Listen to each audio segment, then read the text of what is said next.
Medo kete Ramogi TV chenro mar migago. Jatend migao mar arita Kipchumba Murkomen oramoni mane en jalup jatend piny Rigathi Gachagua nyaka ndik dhoge ka DCI kata nade kaluwore kod weche ma Rigathi ogol dhoge ka en e piny mar Amerika.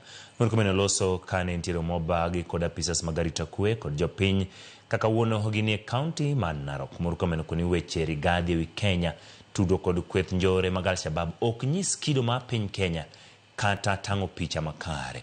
Okoni Gachagua elo dhoge kendo tiyo kod thuolo mag loso kod pinje ka omieno chilo apisas mag Kenya. He is saying that he has information that is relevant to dealing with Al-Shabaab and people who are doing business and collaborating with the enemy. In the other minute, when he's told to put that information in a proper record, he starts running away that he's not going to record that information. That means that's just lies and sound bites for social media and for purpose of inciting the public and disparaging the nation.